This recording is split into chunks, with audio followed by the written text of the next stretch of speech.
ফিজোস রান্নাঘরের সকলকে স্বাগত জানাই। আজকে আপনাদের সামনে একটা নতুন রেসিপি নিয়ে হাজির হয়েছি। আজকে দেখাবো কিভাবে আপনারা বাড়িতেই রেস্টুরেন্টের মতো পুরো পারফেক্ট বিরিয়ানি বানাতে পারেন। তো সেই রেসিপি নিয়ে আজকে হাজির হয়ে পড়েছি। আর দেরি না করে তাহলে এবার রেসিপিটা শুরু করছি। প্রথমে আমি এরকম আলু কেটে নিয়েছি, একটা আলুকে দু টুকরো করে নিয়েছি। আর এই রকম বড় সাইজের মানে লেগ পিস নিয়েছি, আর একটু বড় বড় করে পিসগুলো চিকেনের কেটে নিয়েছি। প্রথমে আমি একটা ডেচকির মধ্যে দিয়েছি কিছুটা জল, আর দিয়ে দিলাম 2 চামচের মতো লবণ আর সামান্য একটু ফুড কালার। এবারে আলুগুলো আমি এই জলের মধ্যে দিয়ে দিলাম।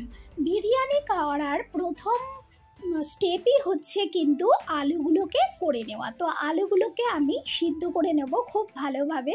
আমি ঢাকা দিয়ে দিচ্ছি, আর এদিকে এখন মাংসকে ম্যারিনেট করে নিচ্ছি। এইভাবে করলে ভীষণ তাড়াতাড়ি হয়ে যায় আর ভীষণ টেস্টফুল হয় এই বিরিয়ানি কিন্তু। তো প্রথমে চিকেনগুলোকে ধুয়ে নিয়েছি, তারপর দিয়ে দিলাম 1 টেবিল চামচ আদা বাটা, 1 টেবিল চামচ রসুন বাটা, আর দিয়ে দিলাম 1 টেবিল চামচ জিরে গুঁড়ো, আর 1 টেবিল চামচের থেকে একটু কম ধনে গুঁড়ো। দিয়ে দিচ্ছি লঙ্কার গুঁড়ো। এবার দিয়ে দিলাম স্বাদ মতো লবণ, আর দিয়ে দিচ্ছি 1/2 টেবিল চামচের মতো গোলমরিচ গুঁড়ো, আর দিয়ে দিলাম বিরিয়ানি মশলা। আমি এখানে সানরাইজের বিরিয়ানি মশলা ইউজ করলাম, আর দিয়ে দিচ্ছি সানরাইজের গরম মশলা। এবারে আমি এখানে প্রায় 200 গ্রামের মতো টক দই ইউজ করছি। টক দইটা একটু ভালো করে দিলে, মানে একটু বেশি করে দিলে বিরিয়ানির মাংসগুলো ভীষণ টেস্ট হয় আর ভীষণ সফট হয়। এইবারে আমি সমস্ত মশলার সঙ্গে চিকেনটাকে খুব ভালোভাবে হাত দিয়ে মাখিয়ে নিচ্ছি। তো সুন্দরভাবে আমি মাখিয়ে নিয়েছি। এইবার আমি রেস্টে রেখে দেব আধা ঘন্টার জন্য। এইবার আমি এখানে আলুটা যখন 50%-এর মতো হয়ে আসবে তখন আমি দিয়ে দিলাম 1 ঢাকার মতো কেওড়া জল, আর দিয়ে দিলাম সামান্য একটু মিঠা আতর দিয়ে একটু নাড়াচাড়া করে দিলাম। এইবারে দেখছি যে আলুটা সিদ্ধ হয়ে গেছে কি। তো এবারে আমি খুন্তি দিয়ে একটা আলু তুলে আপনাদের দেখাচ্ছি যে আলুটা পুরো পারফেক্ট সিদ্ধ হয়ে গেছে। এইবারে আমার আলুটা নামিয়ে নেওয়ার পালা। জল থেকে ছেঁকে সমস্ত আলুগুলো আমি একটা বোলের মধ্যে নিয়ে নিচ্ছি। এইবারে সমস্ত আলুগুলো তোলা হয়ে গেল। এখন আমি একটা কড়াই বসিয়ে দিয়ে তাতে দিয়ে দিচ্ছি পরিমাণ মতো তেল। এবারে কিছুটা পেঁয়াজ নিয়েছি এখানে। পেঁয়াজটাকে প্রথমে আমি বেরেস্তা করে নেব। এই বেরেস্তাটা আমার কিন্তু বিরিয়ানির কাজেই লাগবে। বিরিয়ানির উপরে ছড়িয়ে দেওয়ার জন্য যখন বেরেস্তা লাগে সেই বেরেস্তাই আমি এখানে এখন রেডি করে নিচ্ছি। তো বেরেস্তাগুলো মোটামুটি হয়ে গেছে। হাই ফ্লেমে দিয়ে আমি কন্টিনিউ নাড়াচাড়া করে নিয়ে এইভাবে বেরেস্তা করে নিয়েছি। খুব বেশি ফ্রাই করার দরকার নেই, তাহলে খুব তাড়াতাড়ি কালো হয়ে যাবে। তো বেরেস্তার কালারটা কিন্তু ঠিক এইরকমই হবে। এইবারে আমি ওই তেলের মধ্যে দিয়ে দিলাম ঘি। ঘি দেওয়ার পর আমি দিয়ে দিচ্ছি পেঁয়াজ। আমি পেঁয়াজগুলো এরকম স্লাইস করে কেটে নিয়েছি। এখন আমি এখানে চিকেনটাকে ভালো করে রান্না করে নেব। তো এই রকম যখন লাল হয়ে আসবে তখন আমি এই চিকেনটা দিয়ে দেব পেঁয়াজের ওপর। তো সমস্ত চিকেনকে এখন আমি পেঁয়াজের উপর দিয়ে দিচ্ছি। আর এই চিকেনে আলাদা করে এখন কিছুই অ্যাড করতে হবে না। এখন জাস্ট এই পেঁয়াজের ওপর ফেলে ভালো করে চিকেনটাকে কষিয়ে নিতে হবে।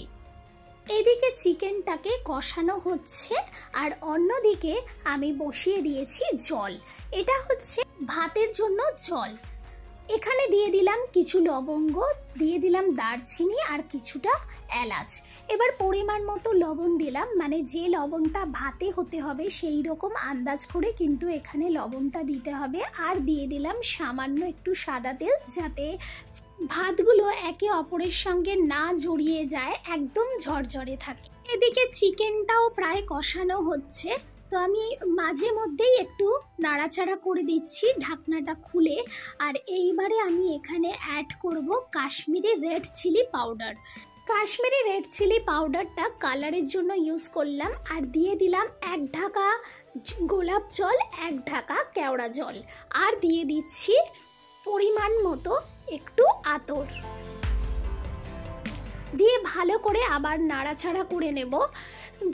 চিকেনটা যখন 50%-এর মতো হয়ে যাবে তখন কিন্তু আমার এখানে কেওড়া জল, গোলাপ জল আর মিঠা আতরটা অ্যাড করে দিতে হবে, যাতে চিকেনের ভিতরটাও এর ফ্লেভারটা চলে আসে। আর উপর থেকে দিয়ে দিচ্ছি একটু জায়ফল, জয়িত্রীর গুঁড়ো। এবারে ভালো করে নাড়াচাড়া করে নিচ্ছি। তো মাংসটা প্রায় হয়ে গেছে, আপনারা দেখতেই পাচ্ছেন। চিকেন হতে কিন্তু বেশিক্ষণ সময় লাগে না, খুব অল্প সময়ে এই চিকেন বিরিয়ানি রেসিপিটি বাড়িতে করে নেওয়া যায়।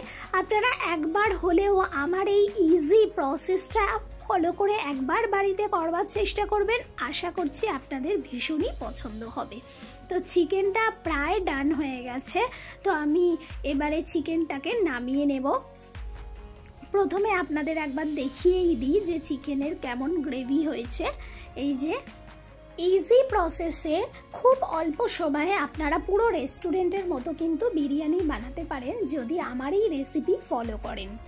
এখানে 1 কাপ দুধ নিয়েছি, 1 কাপ দুধের মধ্যে দিয়ে দিলাম 1/2 টেবিল স্পুন গরম মশলার গুঁড়ো, 1/2 টেবিল স্পুন বিরিয়ানির মশলা, আর দিয়ে দিলাম 1 ঢাকার মতো কেওড়া জল, 1 ঢাকা গোলাপ জল, আর পরিমাণ মতো আতর, আর সামান্য একটু ফুড কালার অ্যাড করে আমি ভালো করে একটা চামচের দ্বারায় ফেটিয়ে নিলাম। এইবারে আমি এখানে চালকে ভিজিয়ে রেখেছিলাম প্রায় 2 থেকে 3 ঘন্টা আগে। এবারে আমি হাঁড়িতে জল ফুটে উঠেছে, এই চালগুলোকে ছেঁকে আমি হাঁড়ির মধ্যে দিয়ে দেব। এই বিরিয়ানির ভাত হতেও কিন্তু ভীষণ কম সময় লাগে, মাত্র হয়তো 10 মিনিটের মতনই সময় লাগতে পারে। তো আমি চালগুলো দিয়ে একবার ঢেকে দিলাম, তো ঢেকে দেওয়ার পরেই দেখছি প্রায় চালগুলো অনেকটাই বড় হয়ে এসেছে।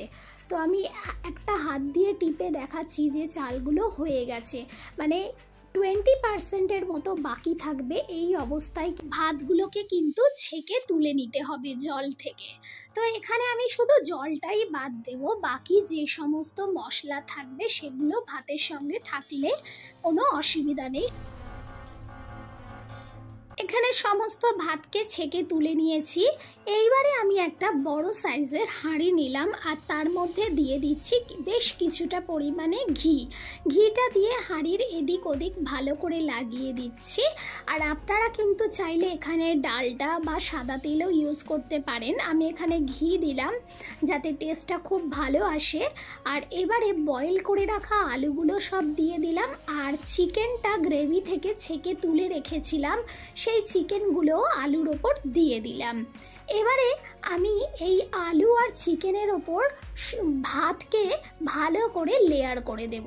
তো আমি এখানে একটা প্লেটের মাধ্যমে ভাতগুলোকে নিচ্ছি।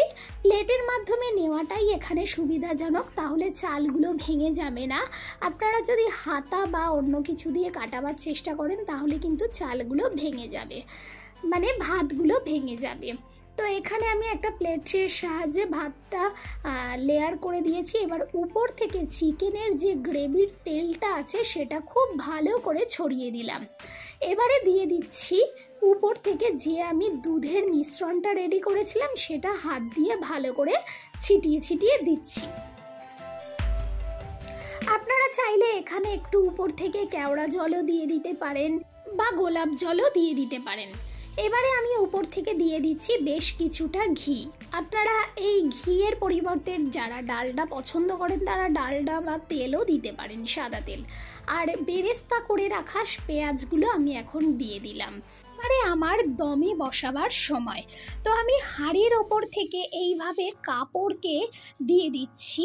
আমি এখানে আটা ব্যবহার করলাম না, কারণ যে আটাটা আমি এইভাবে ইউজ করব সেই আটাটা কিন্তু আমার নষ্ট হতো, তার জন্য আমি কাপড় দিয়ে দিয়েছি যাতে কোনো রকম হাওয়া না পাস হয়।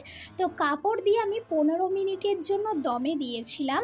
এইবারে আমার বিরিয়ানিটা পুরো রেডি। এবারে আপনাদের সামনে প্লেট করে দেখাবো যে বিরিয়ানিটা কতটা সুন্দর হয়েছে। এই বিরিয়ানির রেসিপিটি আপনাদের কাছে কেমন লাগলো অবশ্যই কিন্তু কমেন্ট করে জানাবেন। আর আশা করছি আপনাদের এই বিরিয়ানির রেসিপিটি খুবই ভালো লেগেছে। তো আমি এখানে একটা লেগ পিস আলু দিয়ে বিরিয়ানিটা সুন্দরভাবে আপনাদের সামনে সার্ভ করে দেখালাম। আর এই বিরিয়ানির সঙ্গে স্যালাড তো মাস্ট, স্যালাড ছাড়া বিরিয়ানি কখনোই জমে না, তাই বিরিয়ানির সঙ্গে এখানে একটু স্যালাড আমি সার্ভ করে দিয়েছি। রেসিপি যদি ভালো লেগে থাকে, যারা ইউটিউব থেকে দেখছেন তারা আমার চ্যানেলকে সাবস্ক্রাইব করবেন, আর যারা ফেসবুক পেজ থেকে দেখছেন তারা আমার পেজকে ফলো করবেন। আজকের মতো এখানেই বিদায় নিলাম, আবারও দেখা হবে নতুন কোনো রেসিপির সঙ্গে। ততক্ষণের জন্য সবাই ভালো থাকবেন, সুস্থ থাকবেন আর আমার পাশে থাকবেন।